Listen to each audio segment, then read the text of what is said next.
আধার রাতে বাজে হাসি, ছায়ার মাঝে কারা আসি, চোখ বুঝিলে দেখবে তুই, ভয় যে তোর পাশে বসি।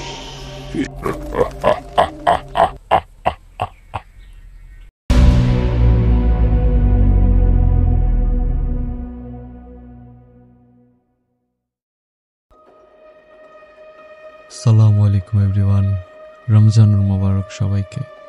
আশা করি সবাই খুব ভালো আছেন, সুস্থ আছেন। সবাইকে স্বাগত জানাচ্ছি ভয় সিরিজের এপিসোড নাম্বার 7। তো বেশি বকবক করব না, কারণ এখানে মানুষজন ঘটনা শুনতে আসে, আমার বকবক না। তো সময় নষ্ট না করে আমরা আমাদের ঘটনাগুলি শুনে আসি। চলে যাচ্ছে আমাদের প্রথম ঘটনায়।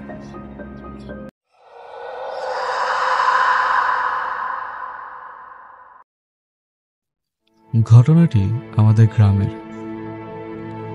আসসালামু আলাইকুম, আমার নাম রফিকুল ইসলাম, আমার বাড়ি দিনাজপুরে।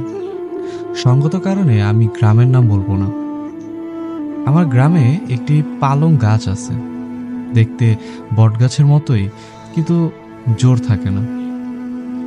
সেই পালং গাছের নিচে এক বৃদ্ধ লোককে স্বর্ণের হুক্কা খেতে দেখা যেত। গ্রামের অনেক মানুষই দেখেছে তাকে, কিন্তু সবাই জানে ওই জায়গাটা বেশি সুবিধার না। ওখানে রাতের বেলা তো দূরের কথা, দিনের বেলা সেখানে যেতে সবাই ভয় পেত। ওই পালং গাছের সাথে এক লোকের জমি ছিল।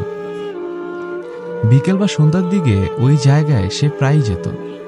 তো একদিন 3টা জিন তাকে 3টা টাকার হাড়ি দেখায়, বলে তুমি যদি আমাদের দলে চলে আসো তাহলে তোমাকে এই টাকাগুলো দেব।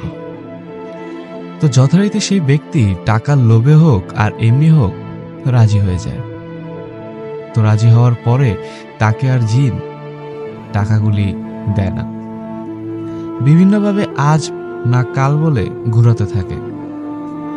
প্রায় 1 মাস লোকটাকে ঘুরায় তারা। তো লোকটা অবশেষে বিরক্ত হয়ে গ্রামের একজনের কাছে শেয়ার করে যে কিভাবে আমি টাকাগুলো আনবো। এবং একটা জিনিস বলে রাখি, লোকটা যখন জোর করে টাকার হাড়ি আনতে যেত তখন হাড়িগুলো মাটির নিচে তলিয়ে যেত। সে কোনো অবস্থাতেই টাকাগুলো আনতে পারত না। গ্রামের সেই লোকটা তাকে অ্যাডভাইস দিল যে তুমি একটা কাজ করো, তুমি 3টা গরুর হাড় সাথে নিয়ে যাবে। যদি তোমাকে টাকা দিতে না চায় তাহলে তুমি হাড়ি 3টার ওপরে গরুর হাড় রেখে দিবে। তো সেদিন সে টাকার হাড়ি আনতে গেল। 2টি জিন রাজি হচ্ছিল, কিন্তু একটা জিন কিছুতে রাজি হচ্ছিল না। সে লোকটা কাপড় থেকে হাড় 3টি বের করে যথারীতি হাড়িগুলোর ওপরে রেখে দিল। এবার আগের বারের মতো হাড়গুলি নিচে তলিয়ে গেল না, শুধু কাঁপতে থাকলো এবং জিন 3টা গায়েব হয়ে গেল। তো সে যথারীতি আরাম করে হাড়ি 3টি উঠিয়ে নিয়ে আসে এবং একটি ঝোপের ভেতর লুকিয়ে রাখে। আর তারপর সে তার বাড়িতে চলে যায়। এরপর রাতে তিনি সেখানে আসে এবং হাড়ি 3টি নিয়ে নিজের ঘরের খাটের নিচে পুঁতে রাখে এবং তার স্ত্রীকে বলে জায়গাটা সুন্দর করে ভরাট করে দাও, যেন কেউ বুঝতে না পারে। এর পরের দিন একটি ঘটনা ঘটে। সেই লোকটা কোনো কারণে হঠাৎ করে পাগল হয়ে যায়। তখন গ্রামবাসী তাকে সুস্থ করার জন্য একজন হুজুর নিয়ে আসে। তো সেই হুজুরের একটা বিশেষত্ব ছিল যে তার 2টি স্ত্রী ছিল। একটি ছিল মানুষ আর আরেকটি স্ত্রী ছিল জিনের মেয়ে। যথারীতি সেই হুজুর চলে আসে 1 বালতি পানি নিয়ে এবং গ্রামের একজন লোককে সাহায্যের জন্য তার কাছে রাখে। সে লোকের ভালো করে চোখ বেঁধে বলে সেই পানিতে তাকাতে। লোকটি চোখ বাঁধা অবস্থায় পানিতে তাকায়, আর তিনি সব দেখতে থাকে এবং সব বলে দেয় যে সেই দিন কি ঘটেছিল সেই পালং গাছের নিচে। তারপরে সে হুজুর বলে, আপনারা কি কেউ টাকা এনেছেন জিনের কাছ থেকে? তখন তার স্ত্রী বলে যে আমরা কোনো টাকা আনিনি। মানে সে পুরো বিষয়টা অস্বীকার করে। তখন গ্রামবাসী মনে করে হয়তো হুজুরটা মিথ্যা কথা বলছে। তো যাই হোক, তখন সে হুজুর বলে, আপনারা যদি আমাকে বিশ্বাস না করেন তাহলে আপনারা 10 জন আসেন। আপনারা যদি এই বালতিটা উঁচা করতে পারেন তাহলে বুঝবেন আমি মিথ্যা বলছি। তো যথারীতি 10 জন আসে, বালতির ভেতরে বাঁশ ঢুকিয়ে 10 জনে উঠানোর চেষ্টা করে। কিন্তু আশ্চর্যের বিষয় হলো কেউই এত কষ্ট করেও সে বালতিটা উঠাতে পারল না। তখন হুজুর বলে, আমি সেই জিনগুলো ধরার চেষ্টা করছি, হয়তো আমি জিনদের ধরতে পারবো না। তখন দেখা গেল ঘরের ভেতরে অনেক কিছু ছিল, যেমন ধান, আরো কিছু জিনিসপত্র উড়ে উড়ে বাইরে পড়তেছে একটি নির্দিষ্ট জায়গার ভেতরে। এভাবে অনেকক্ষণ চলার পর অবশেষে ঘরটা শান্ত হয়ে গেল। তখন হুজুর বলল, আমি ঘর থেকে তাদের তাড়াতে পেরেছি, কিন্তু এটি স্বল্প সময়ের জন্য।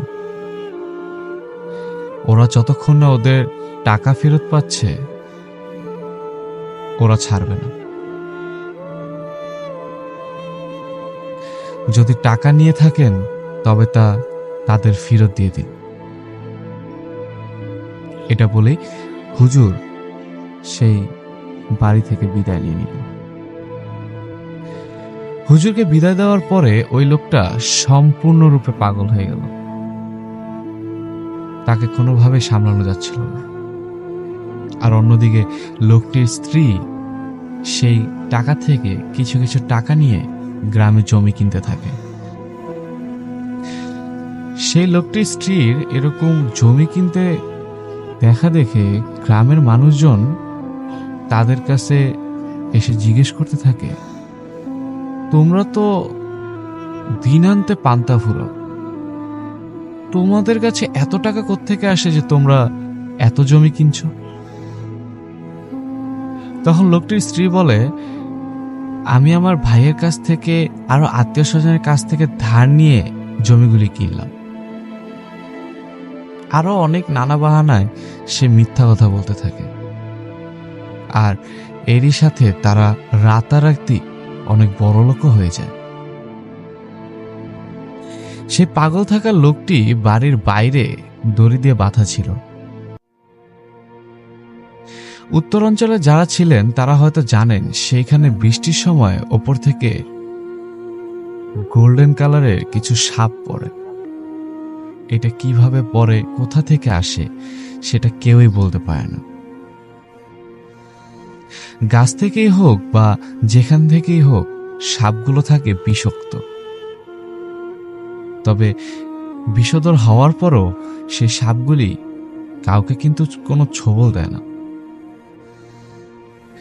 সে লোকটা মানে সেই পাগল লোকটি তার বাড়ির একটা নির্দিষ্ট জায়গায় বাঁধা ছিল। আর হঠাৎ করেই তখন একটা সাপ তার উপর পড়ে। আর সেই লোকটা তখন সেই সাপটা যখন তার মাথার উপর পড়েছে, সে লোকটা নিজের বাঁধন ছিঁড়ে গিয়ে দূরে ছিটকে পড়ে। এবং যেহেতু তার মানসিক ভারসাম্যহীন ছিল, সে দৌড়ে যেয়ে সেই সাপ মাথাটা ছিঁড়ে পুরোটা খেয়ে ফেলে। আর এর 1 সপ্তাহ পরেই সে লোকটি মারা যায়।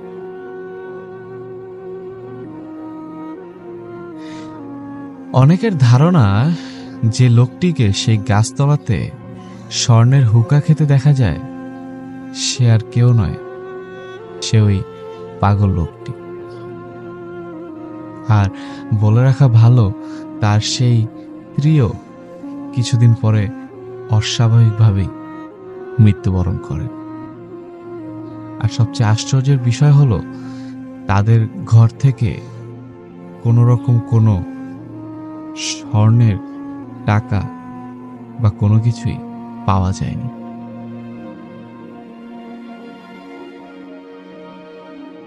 বলছি পরের ঘটনাটি। আমার এবারের ঘটনা 2004 সালের। সবেমাত্র কলেজে ভর্তি হয়েছি। মন থেকে ভয় আর কুসংস্কার দূর হবার উপযুক্ত সময়। এমন সময় মনে জেঁকে বসে নতুন ধরনের ভয়। আমাদের গ্রামটি আমাদের ইউনিয়নের সবচেয়ে বড় গ্রাম এবং এটি পূর্ব পশ্চিম একটু বেশি লম্বা। হঠাৎ করে গ্রামের পূর্ব দিকে কলেরার প্রকোপ শুরু হয়। বিগত 25 বছরে গ্রামে কলেরা ছিল না। 7 দিনের ভিতরে পূর্ব পাশের 5 জন মারা যায়। অনেক সতর্কতামূলক ব্যবস্থা নেওয়ার পরও পূর্ব পাশের প্রতিটি বাড়ির কেউ না কেউ আক্রান্ত হতে লাগলো এই ভয়ঙ্কর কলেরার রোগে। রোগটি ধীরে ধীরে পশ্চিম পাড়ার দিকে আসতে লাগলো। বলে রাখা ভালো, আমাদের বাড়িও পশ্চিম পাড়াতে ছিল। তখন পশ্চিম পাড়ার মাতব্বরেরা মিলে সিদ্ধান্ত নিল যে কবিরাজ এনে রাশ দেবার ব্যবস্থা করতে হবে। যথারীতি কবিরাজ আনা হলো, কিন্তু কিছুতেই কিছু হচ্ছে না। তখন আমাদের গ্রামের এক পুরাতন কবিরাজ, যে কিনা অনেকদিন হলো ফরিদপুর চলে গেছে, তাকে খবর দিয়ে নিয়ে আসা হলো। সে এসেই ঘোষণা করে দিল যে রাত 11টার পর যেন কেউ বাড়ির বাহিরে বের না হয়। রাত 10টার দিকে পাড়ার প্রতিটা মসজিদের মাইকে ঘোষণা করে দেওয়া হতো যে সবাই যেন ঘরে চলে যায়। আসলে মাইকে ঘোষণা দেওয়ার প্রয়োজনই ছিল না, কারণ সবাই এতটাই ভীত ছিল যে সন্ধ্যার সাথে সাথে বাড়ির সব কাজ সেরে ঘরে ঢুকে পড়ত। আর চারদিকে নেমে আসতো এক অদ্ভুত নীরবতা। এমনকি সন্ধ্যার পর গ্রামের দোকানগুলো খোলা থাকতো না। এশার জামাতেও লোক হতো অনেক কম। বাবা মা আমাদেরকে বের হতে দিতেন না, তারপরও আমরা মাঝে মাঝে লুকিয়ে বের হয়ে যেতাম। দেখতাম কবিরাজ তার সাঙ্গপাঙ্গ সহ মশাল জ্বালিয়ে ধূপের ধোঁয়া উড়িয়ে পাড়ার এমাথা ও মাথা দৌড়াদৌড়ি করত, আর এক অপার্থিব সুরে অদ্ভুত সব মন্ত্র উচ্চারণ করত। পরিবেশটা এতটাই অদ্ভুত আর ভয়াবহ ছিল যে ভাবলে এখনো ভয় লাগে। কবিরাজ এক এক দিন এক এক মহল্লা বন্ধ করতেন, যাতে ওই পাড়ায় কলেরা বা ওলাবিবি ঢুকতে না পারে। এভাবে পাড়ার প্রায় সবগুলো মহল্লা বন্ধ করা হলো। এরই মাঝে এক রাতে আমার মা শুনতে পান কে যেন আমাদের বাড়ির গেটের ওপাশে রাস্তায় দাঁড়িয়ে করে কাঁদছে। মা ভাবলো কোনো মহিলা বোধহয় সমস্যায় পড়ে কাঁদছে। আসলে মা তখন পরোপকারের নেশায় রাসের কথা খেয়াল ছিল না। মা ঘর হতে বের হয়ে যতই গেটের দিকে যাচ্ছিলেন ততই একটা পচা গন্ধ পাচ্ছিলেন, যা অনেকটা মলের গন্ধের মতো, কিছুটা মাংস পচা গন্ধের মতো। মা যখন গেটের পাশে দাঁড়ান তখন গেটের ফাঁক দিয়ে দেখেন যে রাস্তার ওপাশে ইলেকট্রিক পোলের সাথে হেলান দিয়ে একটি বিশাল আকার মহিলা দাঁড়িয়ে আছে, যার উচ্চতা প্রায় 7 ফুটের মতো। এর গা থেকেই এমন বাজে গন্ধ বের হচ্ছিল। মহিলার ভয়ঙ্কর চেহারা দেখে মা কিছুটা পিছিয়ে আসে। মহিলাটি ইনিয়ে বিনিয়ে কাঁদছিল আর বলছিল, তোরা থাকতে দিলি না আমাকে, এই গ্রাম আমার ভালো লাগছিল, আমার আরো লাশ দরকার ছিল। আমি আজ এই গ্রাম ছেড়ে চলে যাব।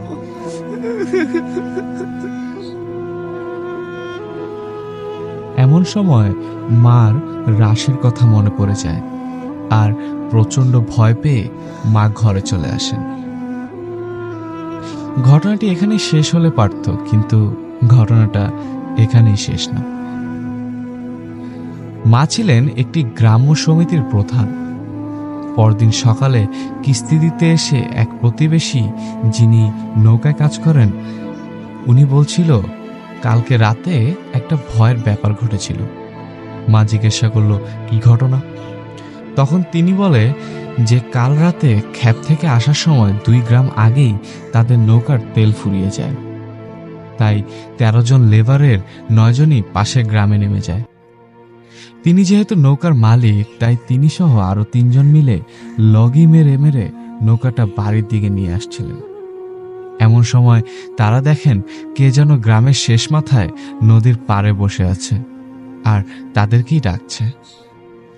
তারা ভাবলো কোনো মহিলা হয়তো বিপদে পড়েছে, তাই সাহায্য করার জন্য তাদের নৌকা পাড়ে ভিড়ান। এমন সময় তাদের নাকেও পচা গন্ধটা লাগে। তারা মনে করে পাশের কোনো মরা জীবজন্তু নদীতে ভেসে এসেছে, এটা তারই গন্ধ। তাই তারা গন্ধটা তেমন পাত্তা দিল না। মহিলাটা বলল যে তারা যদি তাকে নদীর ওপারে দিয়ে আসে তবে তার অনেকটা উপকার হয়। তারা মহিলাকে নৌকায় উঠতে বলে। নৌকা যখন মাঝ নদীতে, তখন দুর্গন্ধটা প্রকট আকার ধারণ করে। তারা ভালো করেই বুঝতে পারে গন্ধটা মহিলার গা থেকে আসছে। তারপর তারা যখন মহিলার দিকে তাকাতে যায়, তখন মহিলা বলে, কেউ আমার দিকে তাকাবি না, তাকালে কিন্তু ক্ষতি করে দেব। তাই ভয়ে ভয়ে তারা মাথা নিচু করে ফেলে। ওপারে নামিয়ে দেওয়ার পর মহিলা বলে, তোরা আমার উপকার করছিস, তাই তোদের ক্ষতি করলাম না। এটা বলেই মহিলা হাঁটতে থাকে।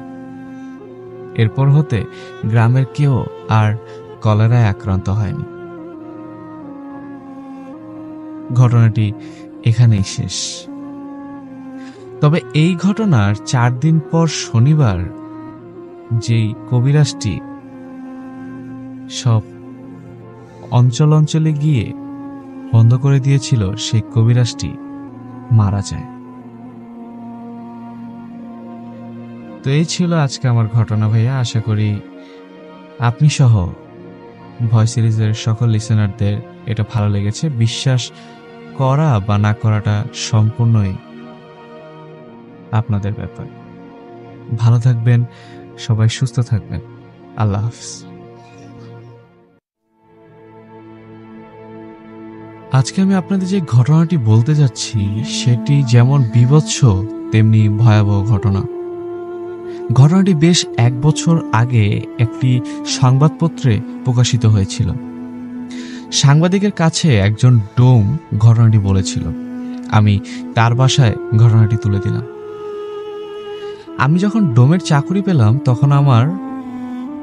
তখন আমাকে অনেকে বারণ করেছিল ডোমের চাকরি না করতে, কিন্তু আমি ছিলাম খুব সাহসী লোক আর বয়সের জোয়ান।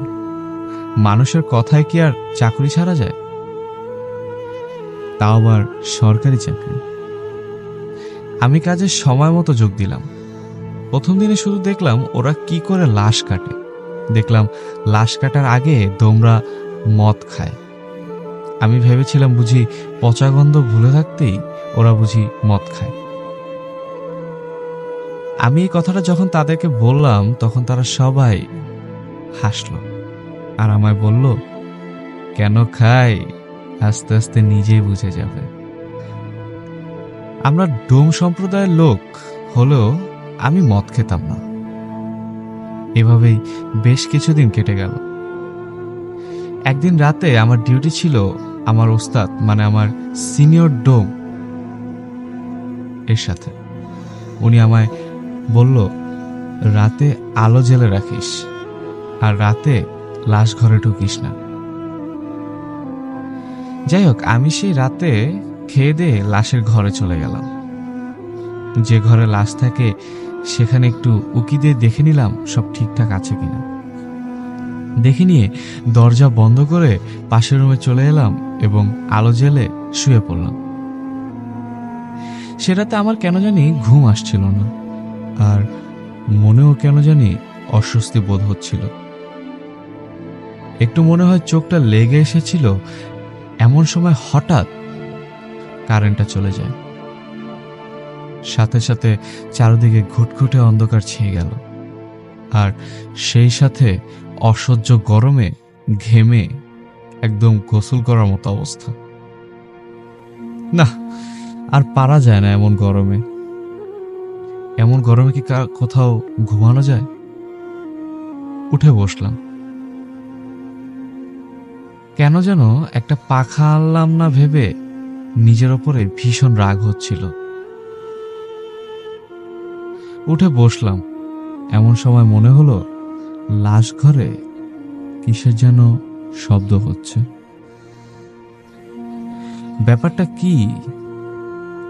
কোনো শিয়াল কুকুর কি লাশ ঘরের আলগা জানালার ভিতর দিয়ে লাশ খাওয়ার জন্য ঢুকে পড়ল? এই ভেবে আমি অন্ধকারের মধ্যে হাতড়ে হাতড়ে আন্দাজে লাশ ঘরের দরজা খুললাম। দরজাটা খুলতেই দেখলাম লাশ ঘরের জানালার কাছ দিয়ে চাঁদের আলোয় ঘরটা আবছায়া আলোয় ভরে আছে। আমার মনে পড়ে গেল আজ একটি ফাঁসি নেওয়া 3 দিন আগের মরা ফুলে ওঠা বিভৎস এক মেয়ের লাশের কথা, যে তার স্বামীর সাথে ঝগড়া করে আত্মহত্যা করে। তার চেহারা এতই বিভৎস হয়ে গেছিল যে আমরা পর্যন্ত শিউরে উঠেছিলাম দেখে। কোমর পর্যন্ত কোকড়া চুল তার ছড়িয়ে আছে মাথার চারপাশে, আর চোখ দুটি যেন কোটর ছেড়ে বাইরে বেরিয়ে আসছে, আর তার লাল জিভটা আধা বেরিয়ে আছে। সেই সাথে দুটি হাত উঁচু হয়ে আছে, যেন এই ভয়াবহ লাশটা কারো গলা টিপে ধরবে এখন। যে আমি কোনোদিন ভয় কি বলে জানতাম না, আর মদ খাওয়া ছাড়াই লাশ কাটতাম, আবলীলায় সে আমার মনে হলো আমার বুকের হৃৎপিণ্ড যেন আমার গলার ওপর উঠে আসছে। আমি দেখলাম সে জানালার কাছে দাঁড়িয়ে আছে পিছন ফিরে। তার কোমর পর্যন্ত চুল তার সাদা কাপড়ের উপরে পিঠের উপরে ছড়িয়ে আছে।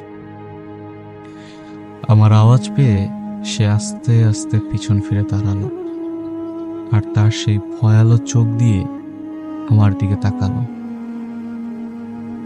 হাত দুটি উঁচু করে তুলে ধীরে ধীরে আমার দিকে আস্তে আস্তে আগাতে লাগলো, থপ থপ করে। আর প্রতি পদক্ষেপে সঙ্গে তার সেই আধা হাত বেরিয়ে আসা জিভ দিয়ে টপ টপ করে রক্ত ঝরে পড়তে লাগলো। এই বিভৎস দৃশ্য একলা লাশ ঘরে আমাকে ভয়ে অবশ করে ফেলল। আমি যে ভয়ে চিৎকার করব কেন জানি না, তাও করতে পারছিলাম না। দৌড়ে পালাবো, কিন্তু পা যেন অবশ হয়ে গেছে। সে এদিকে সামনে আমার দিকে এগিয়ে আসছে। আজ বুঝি আমার আর নিস্তার নেই। কি করব আমি? সেই ভয়াবহ রাতে শুধু আমি একজন জীবিত মানুষ, আর কেউই ছিল না যে আমায় এসে বাঁচাবে। যখন সে আমার প্রায় কাছে চলে এলো, তখন জান বাঁচার স্বাদ তীব্র হয়ে উঠল। আমি প্রাণপণে চিৎকার করে অন্ধকারের মধ্যে দৌড় দিলাম। উদ্দেশ্য ছিল লাশ ঘর থেকে যেভাবেই হোক বাইরে চলে আসা, কিন্তু ভীষণ ভয়ে আমি তখন অন্ধকারের দিশাহারা হয়ে গেছি, তাই আর দরজাও খুঁজে পাচ্ছিলাম না।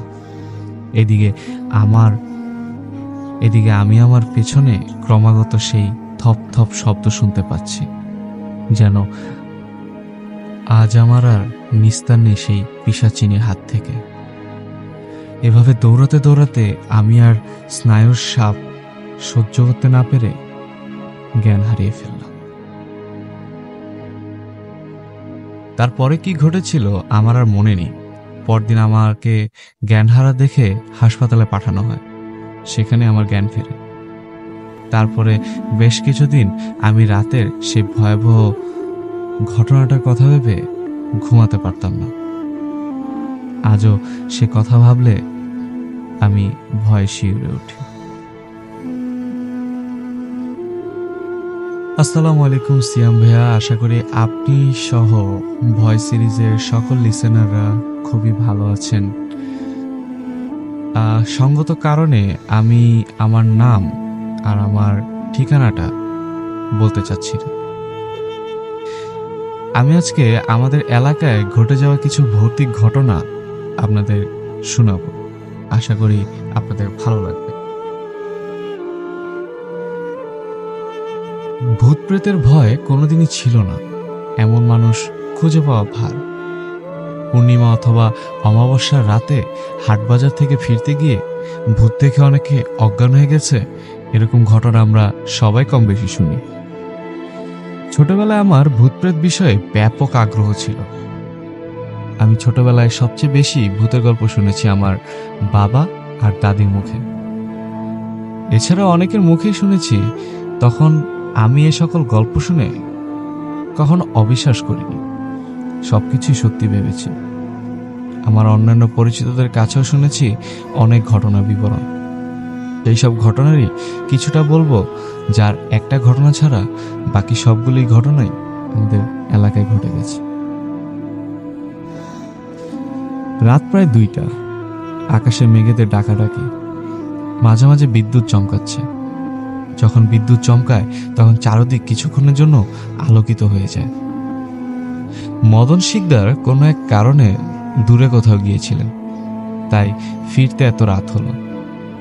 আমাদের বাড়ির সামনের রাস্তাটা যেখানে মোড় নিয়েছে তার পাশে একটা লম্বা তাল গাছ।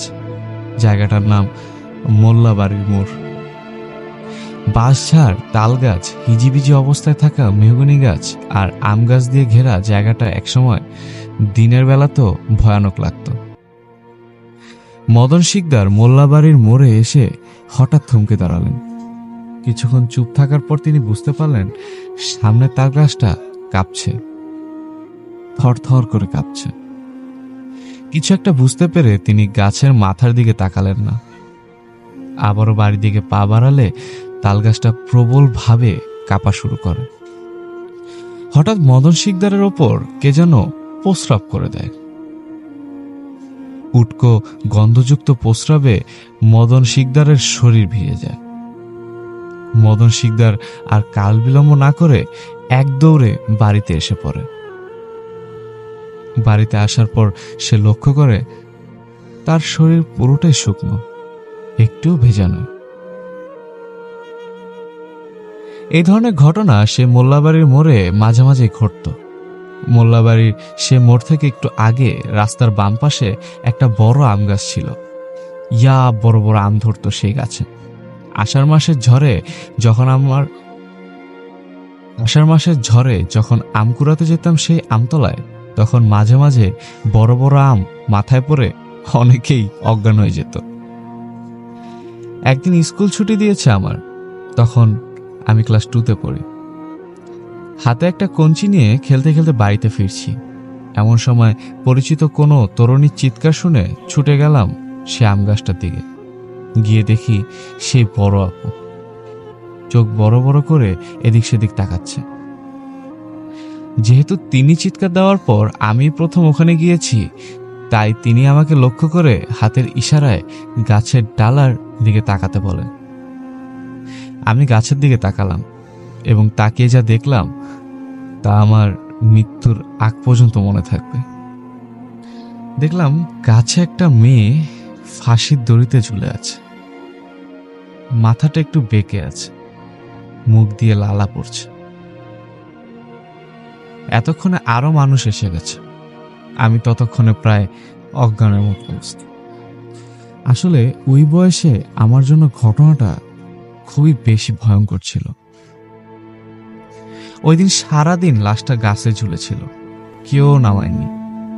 দূর দূরান্ত থেকে মানুষ ঝুলে থাকা লাশ দেখার জন্য এসেছিল সেদিন। আমি প্রচন্ড ভয় পেয়েছিলাম।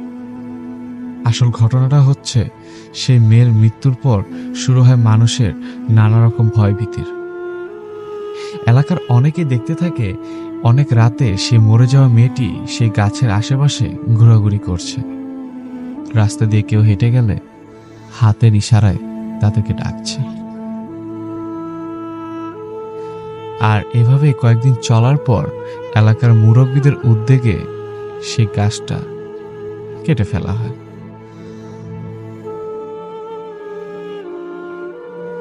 আমার এক বন্ধু রাজীব, আমাদের এলাকারই ছেলে। ও আর ওর সমবয়সী মামা সবুজ একদিন রাতে যাচ্ছিল ওর খালার বাড়ি। ওর খালার বাড়ি যেতে হলে সে মোল্লাবাড়ির মোড় দিয়ে যেতে হয়। সবুজের হাতে টর্চ লাইট। মামা ভাগ্নে গল্প করতে করতে আসছিল।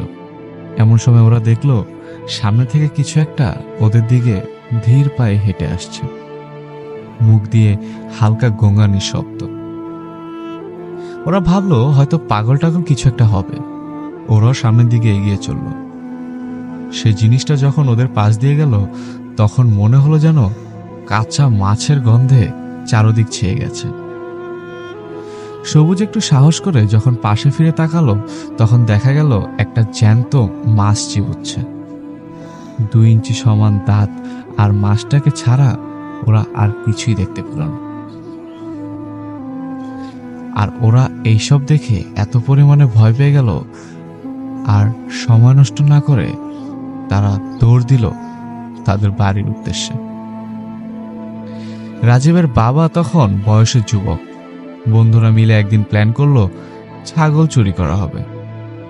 প্ল্যান মোতাবেক একটা ছাগল চুরি করা হলো। আমাদের এলাকার পাশেই বিশাল বড় একটা বিল আছে, নাম কোঠাবাড়ি।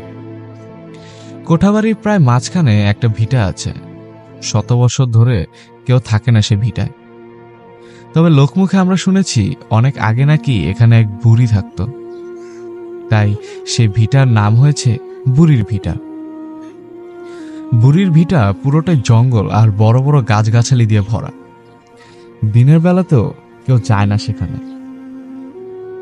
রাজীবের বাবা আর তার বন্ধুরা সিদ্ধান্ত নিল যেহেতু ওখানে কেউ যায় না কখনো, তাই ওই জায়গাটাই ছাগল জবাই করে খাওয়ার জন্য উপযুক্ত হবে।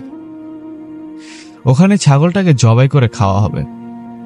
অনেক রাতে তারা ছাগলটাকে নিয়ে হাজির হলো সেই বুড়ির ভিটায়। ছাগল জবাই করলে ছাগলের রক্ত যেন এদিক সেদিক ছড়িয়ে ছিটিয়ে না যায়, তাই একটা গর্ত করা হলো। ছাগলটার গলা সেই গর্তের ওপর রেখে তারা ছাগলটাকে জবাই করা শুরু করলো এবং আশ্চর্য হয়ে লক্ষ্য করলো যে গর্তের ওপর একটা হাতের ছায়া এসে পড়েছে। রক্ত গর্তে না পড়ে সেই হাতের ছায়াটার ওপর গিয়ে পড়ছে এবং রক্ত শুষে খাওয়ার মতো আওয়াজ করে কেউ রক্ত শুষে খাচ্ছে। এলাকারই 2 ভাই রাতের বেলা কোঠাবাড়ির বিল ধরে আসছিল। বুড়ির ভিটার কাছাকাছি এসে দেখে বুড়ির ভিটায় কারো জানাজা নামাজ পড়ানো হচ্ছে। তারাও জানাজা নামাজে শরিক হলো। নামাজের পর সে বুড়ির ভিটাতেই লাশ দাফন করা হলো। তারাও লাশ দাফনে সহযোগিতা করলো। তারপর বাড়িতে এসে ঘুমিয়ে পড়ল।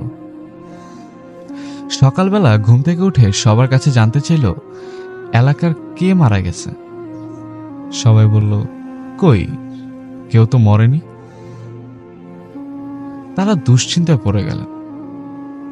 তাহলে গত রাতে তারা কার জানাজা পড়ল, কাকে দাফন করল?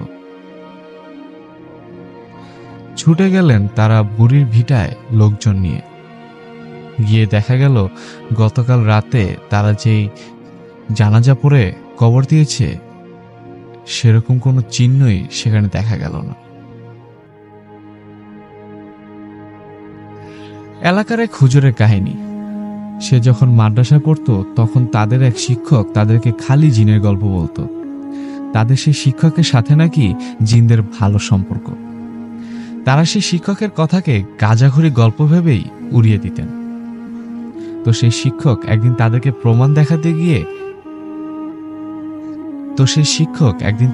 প্রমাণ দেখাতে নিয়ে গেলেন মাদ্রাসার পিছনের কোনো জনমানবহীন জায়গায়। গভীর রাত, অনেকক্ষণ অপেক্ষা করার পর তারা সবাই জিন দেখতে পেলেন। আকাশে উড়ে যাচ্ছে। তাদেরকে দেখে এক ব্যাগ মিষ্টি ফেলল জিনেরা। তারা সবাই নাকি সে মিষ্টি খেয়েছিল।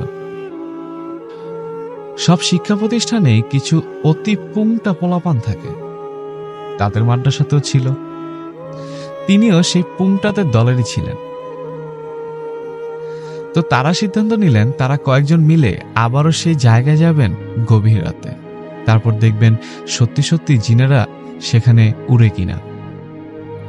অনেক রাতে তারা অবস্থান নিলেন সেই জায়গায়। হালকা বাতাস বইছে, মশাদের উপদ্রব প্রকট, আকাশে কিছু কিছু তারা দেখা যাচ্ছে। এমন সময় হঠাৎ দেখা গেল জিনেদের দল উড়ে যাচ্ছে আকাশ দিয়ে।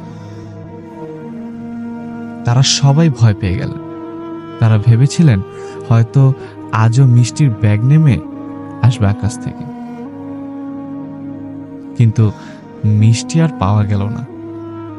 জিনেরা মিষ্টির ব্যাগ ফেলল না, তারা ফেলল একটা আস্ত মানুষের লাশ।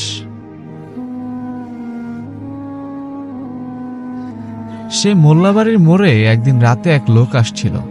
সে লোক আমাদের এলাকায় নতুন এসেছে, বাজার চেনে না।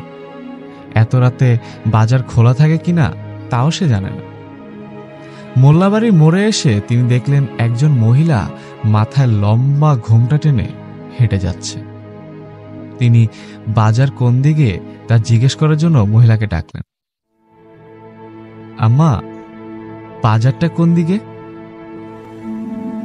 মহিলার কোনো সাড়া শব্দ নেই। আবারও ডাকলেন, সেম। তৃতীয়বার ডাকার পর মহিলাটা দাঁড়ালেন, ঘোমটা খুলে হঠাৎ যখন লোকটার দিকে তাকালেন তখন লোকটা অজ্ঞান হয়ে গেল। এইরকম বিভৎস চেহারা কাউকে তিনি জীবনও দেখেননি। মহিলার মুখের মাংস এবড়ো থেবড়ো হয়েছিল, চোখ দুটি বের হয়ে যাওয়া। এরকম ঘটনা আমাদের এলাকায় অনেক ঘটে মাঝে মাঝে। হয়তো অনেকের জীবনে এসব ঘটনা ঘটে, কিন্তু ভয়ে তারা কিছু প্রকাশ করেন না।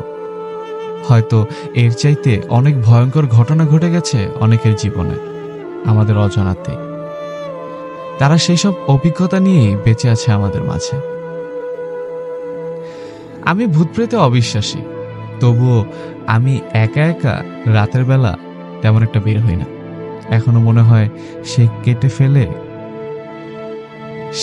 ফেলা আম গাছটার নিচে দাঁড়িয়ে কেউ আমাকে হাতছানি দিয়ে ডাকছে। এখনো মনে হয় কোনো এক মহিলা লম্বা ঘোমটা টেনে হেঁটে যায় মোল্লাবাড়ির দিকে। এখনো মনে হয় মোল্লাবাড়ির মোড়ে তাল গাছেরা কেঁপে যায় গভীর রাতে। মনে হয় কোঠাবাড়ির বুড়ির ভিটায় একটা হাতের ছায়া খুঁজে ফিরে তাজা রক্তের সন্ধানে। তো ভাইয়া, এরই সাথে আজকের জন্য আমি আমার ঘটনাগুলিকে শেষ করছি। এরকম অনেক অনেক ঘটনা আছে আমাদের কাছে, যদি আপনি চান আমি সেই ঘটনাগুলি পাঠাবো। সবাই ভালো থাকবেন, সুস্থ থাকবেন, আর ভয়ের সাথেই থাকবেন।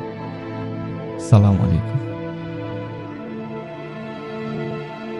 এখন যে ঘটনাটি আপনারা শুনবেন সেটি এসেছে বরিশাল জেলার কোনো গ্রাম থেকে। সঙ্গত কারণে সে তার নাম আর গ্রামের নাম গোপন রাখতে বলেছে। চলুন শুনে নিই তার সেই ঘটনাটি।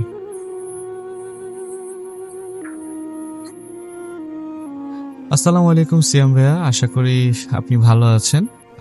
আজকে আমি যে ঘটনাটা আপনাকে শোনাবো সেটা আমার মায়ের কাছ থেকে শোনা। তিনি যখন ছোট ছিলেন ওই সময়টাতে গ্রামাঞ্চলের দিকে মানুষের প্রধান পেশা ছিল পুরোপুরিভাবে কৃষি। এখন যেমন ব্যবসার প্রচলন ব্যাপকভাবে ঘটেছে, তখন তেমন ছিল না। সে সময় রাতের বেলা প্রায়শই ক্ষেত থেকে ধান চুরি হয়ে যাওয়ার ঘটনা শোনা যেত। এ কারণে গ্রামের লোকজন মিলে ঠিক করে যে তারা কাউকে পাহারাদার হিসেবে নিয়োগ দিবে এবং মাস শেষে সবাই মিলে কিছু টাকা দিয়ে তার বেতন পরিশোধ করবে। যেই কথা সেই কাজ, তাকে নিয়োগ দেওয়া হলো। পাহারাদার ছিল যুবক একজন লোক, কিন্তু গরিব। যে কারণে রাতের বেলা কাজটি করতে সে রাজি হয়। সে যখন পাহারায় আসতো তখন দৌড়ে দৌড়ে পুরো ক্ষেত একবার চক্কর দিত, আর কে রে ওখানে বলে চিৎকার দিতে দেখা যেত তাকে। আর তার এরকম চিৎকার করে দেওয়ার কারণ ছিল যাতে নড়চড় করলে চারপাশে দেখা যায়। প্রথম 1 মাস তেমন কোনো সমস্যা হয় না, কোনো চুরির খবরও পাওয়া যায় না। কিন্তু একদিন ভোরবেলা এক কৃষক ক্ষেতের পাশে একটা ডোবায় তার লাশ খুঁজে পায়। তার মাথা কেটে ফেলা হয়েছিল আর হাত পা বাঁধা। ক্ষেতের খানিকটা অংশে রক্তে ভরা ছিল। লোকেরা ভাবে হয়তো চোরেরাই এই কাজ করেছে। এই ঘটনার পরও চুরির ঘটনা তেমন পাওয়া যায়নি, বা হয় না বললেই চলে। কিন্তু নতুন একটা ঘটনার আবির্ভাব হয়। প্রায় রাতে যারা হাট থেকে বাড়ি ফেরে তারা নাকি দেখেছে প্রতি রাতে কে জানি লণ্ঠন হাতে ক্ষেতের পাশ দিয়ে দৌড়ায় আর সেই আওয়াজটা করে। এবং প্রতিদিন সকালে ক্ষেতের ওই নির্দিষ্ট জায়গায় যেখানে ওই পাহারাদারের লাশ আর রক্ত পাওয়া গিয়েছে সেখানে তাজা রক্ত পড়ে থাকতে দেখা যায়। প্রতিদিনই একই ঘটনা ঘটে। তাই কিছু লোক মিলে ঠিক করে এবার তারা রাতের বেলায় ক্ষেতের মাঝে লুকিয়ে দেখবে আসলে ঘটনাটা কি। এক রাতে তারা তাই করে। রাত ঠিক 3টার দিকে ঘটে ঘটনাটা। দূর থেকে তারা দেখতে পায় লাঠি ও লণ্ঠন হাতে সাদা পোশাকের কে জানি এদিকে দৌড়ে আসছে, আর দূর থেকে সেই আওয়াজটা পাওয়া যাচ্ছে। কিছুটা কাছে আসতেই তারা ভয়ে শিউরে ওঠে। এটা ওই পাহারাদার যে মারা গেছে। ঘাড়ে মাথা নেই, তাই ওইখান থেকে আওয়াজটা আসছে। তারা যেখানে লুকিয়েছিল সেখানে এসেই আত্মাটা দাঁড়িয়ে পড়ে, তাদের দিকে কাঁধ ফিরে তাকায় যেন তাদেরকেই দেখছে, এবং আরো একবার সেই আওয়াজটা করে দৌড়ে চলে যায়। এই ঘটনা দেখে তারা সবাই তাদের জ্ঞান হারিয়ে ফেলে। এই ঘটনা বেশ অনেকদিন ধরে চলে। এখনো মাঝে মাঝে নাকি দূর থেকে সাদা পোশাকের কাউকে সে দৌড়াতে দেখা যায়।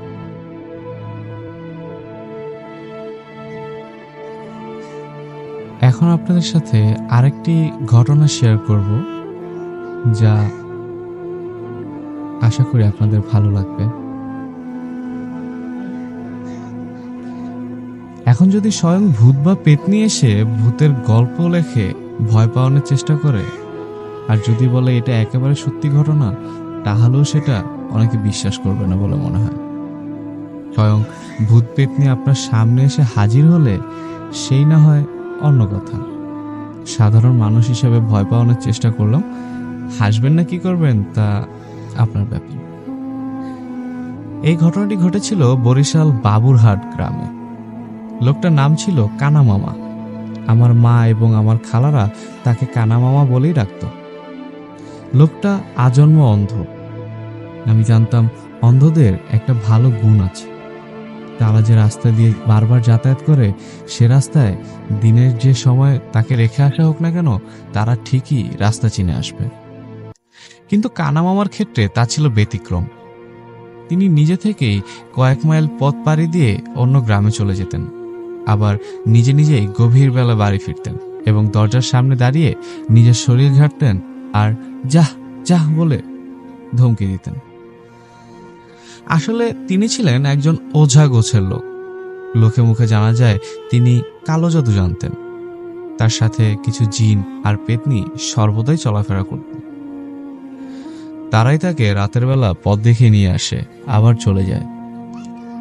তার আরেকটা দক্ষতা ছিল, তিনি মানুষের স্বর শুনেই বলে দিতে পারতেন লোকটাকে। আমার মা প্রায় 16 বছর পর গ্রামে গিয়ে একদিন তাকে দেখে বললেন, কানা মামা কেমন আছেন?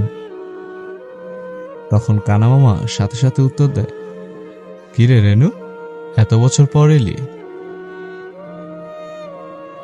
কথিত আছে আজ থেকে প্রায় 20-22 বছর আগে এলাকাতে একটা পুরনো পোড়াবাড়ি ছিল, যেখান থেকে নাকি প্রতিদিন রাতের বেলা অদ্ভুত সব আওয়াজ আসত। কোনোদিন হয়তো বাচ্চার কান্নার আওয়াজ, আবার নুপুর পায়ে কারো হাঁটার আওয়াজ, গঙ্গানির মতো আওয়াজও পাওয়া যেত সেই বাড়ির আশেপাশে থেকে। এমনকি ওই বাড়ির বারান্দায় প্রায়শই নাকি সাদা কাপড় পরিহিত একটা ছায়া দেখা যেত। তখন কানামামা কেবলমাত্র কালো জাদুর চর্চা শুরু করেছিলেন। তিনি সবাইকে বললেন যে তিনি একা রাতের বেলা সে বাড়িতে যাবেন এবং ওইখানে যদি অশরীরী কিছু থাকে তাহলে তিনি তাদের বন্দি করে আনবেন। কথা মতো তাই হলো, তিনি একা রাতের বেলা গেলেন, কিন্তু সেদিন তিনি আর ফিরে আসেননি। তার দেহ অচেতন অবস্থায় 2 দিন পর পুকুর পাড়ে পাওয়া যায়। তবে তারপর থেকে ওই বাড়ি থেকে আর কোনো আওয়াজ আসেনি। তার যারা ক্ষতি করে তাদের ওপর তিনি জিন দ্বারা প্রতিশোধ নিতেন, এমনকি জিনরা তার অনুপস্থিতিতে ক্ষতি করত। তার মৃত্যুর পর এমনই একটা ঘটনা ঘটে। এক সদ্য বিবাহিত মেয়ে রাতের বেলা হাত মুখ ধুতে কলপারে যায়। কিছুক্ষণ পর তার আর্তচিৎকারে তার শাশুড়ি মা বাইরে বেরিয়ে আসে। তিনি গিয়ে দেখেন তার বৌমাকে কে যেন হাওয়ায় ভাসিয়ে নিয়ে যাচ্ছে এবং কিছুক্ষণ পর পুকুরে ফেলে দেয় আর পানিতে চুবাতে থাকে। সে ঠিক মতো চিৎকার করতে পারছিল না, কারণ তার গলায় সোনার চেইন কে যেন গলায় চেপে ধরেছিল। তখন তার শাশুড়ি মা লোকজন জড়ো করে মেয়েটাকে পানি থেকে ওঠায়। পরে তার ভাষ্যমতে জানা গেল সে একটা পিদিম হাতে নিয়ে, বা যেটাকে আমরা মোমবাতি বলি, তা নিয়ে কলপারে যায়। চারপাশে কোনো বাতাস না থাকা সত্ত্বেও হঠাৎ পিদিমটা নিভে যায় এবং কিছু বুঝে ওঠার আগেই তাকে 5 কোলা করে কে যেন হাওয়ায় ভাসিয়ে পানিতে নিয়ে ফেলে। বলে রাখা ভালো, এখানে 5 কোলা বলতে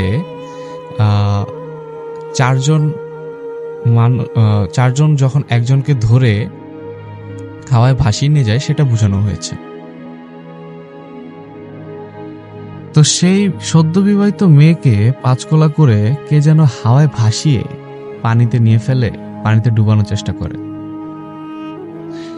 পরে সবাই ধারণা করে যে তার শ্বশুর জমি জমা সংক্রান্ত ব্যাপারে কানামামার কোনো এক সময় ক্ষতি করেছিল। তাই কানামামার মৃত্যুর পর তার সাথে থাকা জিন আর পেতনি এভাবেই প্রতিশোধ নেওয়ার চেষ্টা করে।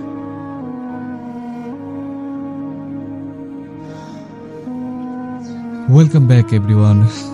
তো এরই সাথে শেষ হয়ে গেল আমাদের ভয় সিরিজের এপিসোড নাম্বার 7। আর আরেকটি পর্ব যেটি সম্ভবত ঈদ স্পেশাল পর্ব হবে। তো ওই ঈদ স্পেশাল পর্বের জন্য আমাদের খুবই খুবই খুবই ইন্টারেস্টিং, খুবই ভয়ানক কিছু ঘটনা দরকার। যদি আপনার কাছে ওরকম কোনো ঘটনা থাকে তাহলে অবশ্যই লজ্জা না পেয়ে আমাদেরকে সেটা পাঠাবেন, যাতে আমরা একটা সুন্দর জমজমাট ঈদ স্পেশাল ঘটনা বানাতে পারি। তো সবাই ভালো থাকবেন, সুস্থ থাকবেন আর ভয়ের সাথেই থাকবেন। This is your host Cyrox signing out. Allah Hafiz.